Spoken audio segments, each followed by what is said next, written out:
Welcome. हम जब पहाड़ों पर होते हैं तो हमें महसूस होता है कि जो भी हम कुछ बोलते हैं, चिल्लाते हैं यो, तो हमें एक इको सुनाई देता है ना। इको जो सुनाई देता है, आपने महसूस किया होगा। एरोप्लेन्स जो हैं उनको गाइड करता है रेडार। रेडार भी एक तरह से इको मेथड पे जो है वर्क करता है। और जो पानी वाले, जो समुद्र में चलने वाले जो प्लेन्स, जो जहाज हैं, वो भी सोनार सिस्टम पे वर्क करते हैं। वो सोनार सिस्टम भी है इको सिस्टम। तो ये इको मेथड एक्चुअल में है क्या? तो फिजिक्स इसको समझा रहा है। हम पढ़ रहे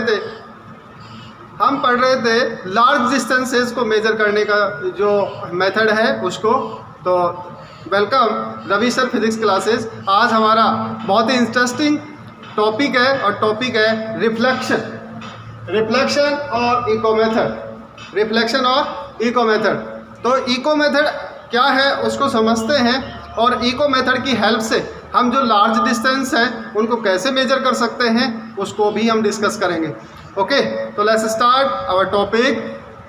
देखो बेटा, इको जो मेथड है उसको समझते हैं। तो एक एग्जांपल लेता हूँ मैं और उस एग्जांपल से आपको क्लियर करने की कोशिश करता हूँ। यहाँ पे लेट अस कंसीडर कोई ऑब्जेक्ट है, पहाड़ी है ना। ये पहाड़ी है, हिल स्टेशन है कोई भी, या हिल है। ओके, और यहाँ कोई पर्सन है। ये पर्सन यहाँ से साउंड को रिमूव करता है, कुछ भी चिल्लाता है, बोलता है। ये साउंड इधर ट्रैवल करेगा, क्लियर, ट्रैवल करेगा और ट्रैवल करके यहाँ पहुँचेगा और इस हील के सरफेस से रिफ्लेक्ट होके और वापस इसी डायरेक्शन में ये साउंड इस तरह से मूव करता हुआ चलेगा। क्लियर। लेट अस कंसीडर इस पर्सन से इस जो हील है इसकी जो डिस्टेंस है वो d है, या हम ले लेते हैं late us consider x। Okay, so this distance is x। अब हमें इस पर्सन से इस हील की डिस्टेंस को मेजर करना है। तो मेजर करने के लिए हम क्या कर सकते हैं, वो जो मेथड है, जिस मेथड का हम यूज करते हैं वो मेथड ही है इको मेथड। तो यहाँ से पर्सन जो है वो यहाँ से साउंड जनरेट करता है, कुछ भी बोलता है वो, है ना। बोलने के बाद उसका साउंड यहाँ से ट्रैवल होगा, ट्रैवल होकर इस हील तक पहुँचता है। एक्चुअल में हील स्टेशन पे होता क्या है उस बात को समझो, ठीक है। तो हील स्टेशन में जो भी पहाड़ी है वहाँ तक पहुँचता है, पहाड़ी के सरफेस से रिफ्लेक्ट होकर वो साउंड वापस से हमें सुनाई देता है। जैसा हमने बोला था वैसा ही हमें सुनाई देता है ना, वैसा ही हमें हियरिंग होगा। लेट अस कंसीडर पर्सन से और इस हील की जो डिस्टेंस है वो x है, ठीक है, और इस x को ही हमें मेजर करना है। एक बात यहाँ पे ध्यान से समझेंगे, इको मेथड कहाँ जनरेट होता है इस बात का भी डिस्कस करेंगे इसी चैप्टर में, लेकिन वो आगे डिस्कस करेंगे। पहले इसका फॉर्मूला कंसीडर कर लेते हैं। तो ये डिस्टेंस कैसे मेजर करें, ये भी लार्ज डिस्टेंस है क्योंकि पहाड़ी बहुत दूर है हमारे से और पहाड़ियाँ बहुत दूर है। तो फिर हम जो भी बोलते हैं, बोलने के बाद हमें जो साउंड इको जो सुनाई देता है वो रिफ्लेक्ट होके आता है एक्चुअल में, है ना। तो कैसे आता है और उसका क्या मेथड हो सकता है उसको हम समझ रहे हैं। तो बेटा जब एक और एग्जांपल ले लेते हैं। ये मैंने जो एग्जांपल लिया वैसे ही एक एग्जांपल डेफिनेशन में भी है। A gun is fired towards the hill and the time taken between the instant of firing and hearing of echo be t time पर हमें कोई भी, जैसे हमने कोई पहाड़ी एरिया है वहाँ पे फायर किया गन से, तो फायर करते हैं तो कुछ टाइम बाद हमें वो फायर की जो, एक तो हमें इंस्टेंट वहाँ पे सुनाई देगा जब हम फायर करते हैं, और फिर कुछ टाइम लगता है, उस टाइम के बाद फिर से हमें वो फायर की जो है आवाज़, वो जो साउंड है वो हमें सुनाई देगा, है ना। In this time interval sound first travels towards the hill. Sound पहले कहाँ जाएगा, हिल की तरफ जा रहा है, the hill from the place of firing and then back from the hill to the place of firing.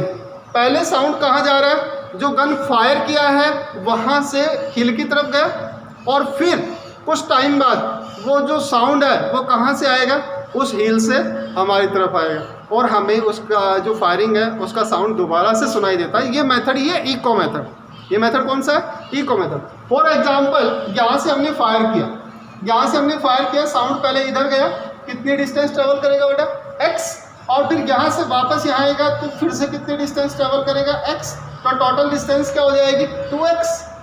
Total distance क्या हो गई, टोटल डिस्टेंस बताओ, total distance travel by traveled by sound is 2x. Okay, velocity of sound, let us consider velocity of sound is equal to v. Okay, and time taken is small t. So we know that the formula of velocity, बताओ बेटा,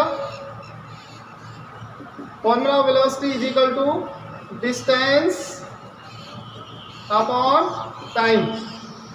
Okay, distance upon time. In this situation, this is the speed only, velocity is vector quantity, या speed ले लेते हैं, speed is equal to distance upon time. Clear है? तो speed है ये, स्पीड ऑफ साउंड, वेलोसिटी है ना, इसको ठीक कर ले, speed of sound. Okay, so speed is equal to distance upon time. So what is distance? Distance let us consider x is equal to velocity upon time. But यहाँ पर distance हमारी क्या है? एक्स तो पहले कहाँ जा रही है? साउंड पहले गन से हिल की तरफ गई और फिर हिल से यहाँ आई, तो x तो डिस्टेंस ट्रैवल की यहाँ से वहाँ जाने में हिल तक, और हिल से वापस आए हैं तो x और डिस्टेंस आई, तो टोटल डिस्टेंस क्या हो जाएगी? 2x.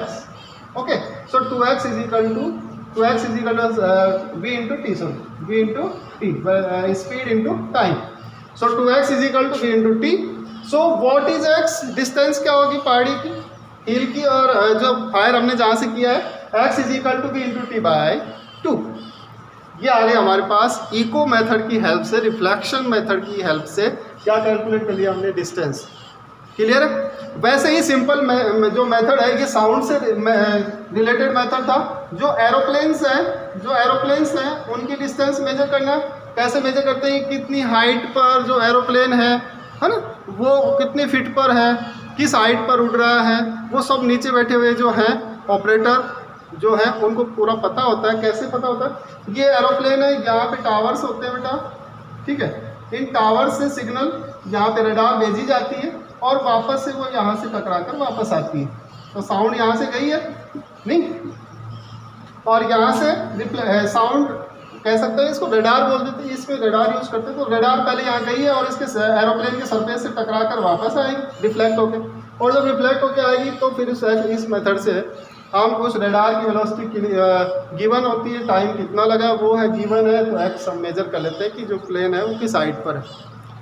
बोलो नहीं क्या? जो समुद्र में चलने जो जहाज है वो सोनार सिस्टम पे कैसे वर्क करते हैं? ये पानी का आपका कोई जहाज है इस तरह से, और यहाँ ये किस पे चल रहा है? इस तरह से. तो कोई पनडुब्बी वगैरह जो होती है उनका कैसे पता लगाते हैं? पनडुब्बी क्या करती है? साउंड जनरेट करती है, साउंड यहाँ से जाएगी, इस प्लेन से टकराएगी, ये जो पानी का जहाज है, और वापस यहाँ आएगी, तो उसको पता लग जाता है कि कितनी डिस्टेंस पे कोई पानी का एक और जहाज यहाँ आ रहा है ना. तो यहाँ पर भी इको जो सोनार सिस्टम है ये भी वर्क करता है एक तरह से इको मेथड पे, और जो रडार मेथड पे जो हाइट मेजर कर रहे थे वो भी एक तरह से कैसा मेथड है? रिफ्लेक्शन मेथड है. तो ये एक्चुअल में तो रिफ्लेक्शन मेथड है, बट यहाँ साउंड के लिए हमने मेजर किया तो इको मेथड बोल देते हैं ना. क्लियर? अब हम आगे इसको देखते हैं कि हमें जब हम घर पे रहते हैं तो हमें इको नहीं सुनाई देती, घर पे रहते हैं तो इको सुनाई नहीं देती है, और जनरली पहाड़ी एरिया में रहते हैं तो हमें इको सुनाई देती है. तो ऐसा क्यों है? तो उसको और समझ लेते हैं. एक न्यूमेरिकल इसका करते हैं और फिर उससे क्लियर करते हैं ना. डिस्टेंस पे हमें इको जो है वो हियरिंग होती है, बाकी जगह नहीं होती. ऐसा क्यों है? तो फॉर एग्जांपल साउंड की जो वेलोसिटी है, स्पीड ऑफ साउंड है, वो है 340 मीटर पर सेकेंड, अप्रॉक्सीमेट 340 मीटर पर सेकेंड. ठीक है, और डिस्टेंस हमें मेजर करनी होती है तो एक्स जो है वो हमें मेजर करना है, और टाइम जो है वो होता है 0.1 सेकेंड. 0.1 सेकेंड को समझना ध्यान से. टाइम 0.1 सेकेंड क्या है? 0.1 सेकेंड का मीन्स ये है कि साउंड को रिफ्लेक्ट होकर आने में और जाने में और आने में 0.1 सेकेंड का गैप होना चाहिए. 0.1 सेकेंड का गैप है तो जो आपका इको है वो आपको क्लियर सुनाई दे, क्लियर हियर हो. क्लियर? तो एग्जांपल से सॉल्व करते हैं कि किस डिस्टेंस पे ऑब्जेक्ट होगा तब हमें इको क्लियर सुनाई देगा. अदरवाइज नहीं सुनाई देता। तो घर में छत है, छत से दीवार से टकरा कर जो साउंड है हमारा वो रिफ्लेक्ट होकर हमें इको सुनाई देना चाहिए, जबकि ऐसा नहीं होता। तो क्यों नहीं होता, इसका रीज़न हम देख रहे हैं। तो देखो बेटा क्या एक्चुअल में हमारे पास फॉर्मूला था 2x = v × t। क्लियर है? Okay, so 2x = v is 340, okay, and time is 0.1 second. Clear? So 2x = 0.1 से इसको मल्टीप्लाई करें, सो 240 0.1 से इसको मल्टीप्लाई करें तो क्या आ जाएगा, पॉइंट रिमूव करेंगे तो बेटा 10 हो जाएगा, ये पॉइंट रिमूव हो गया, और 0 से क्या हो जाएगा, 0 कैंसिल। सो 2x = क्या आएगा, 34 metre, 34 metre. Clear? So x = 34/2 is result is 17 times cancel हो जाएगा, 17 2 जा 34, 17 मीटर। ओके, तो x का रिजल्ट आया हमारे पास 17 मीटर, 17 मीटर। क्लियर है? तो जो भी ऑब्जेक्ट है वो हमारे से अगर 17 मीटर की डिस्टेंस पे है, किस डिस्टेंस पे, 17 मीटर की डिस्टेंस पे है, तो हमें इको हियरिंग होगी क्लियरली, अदरवाइज नहीं होगी। क्लियर है ना? ये न्यूमेरिकल एक सिंपल सा आपको ध्यान रखना, स्पीड ऑफ साउंड क्या है, 340 मीटर पर सेकेंड, 340 मीटर पर सेकेंड।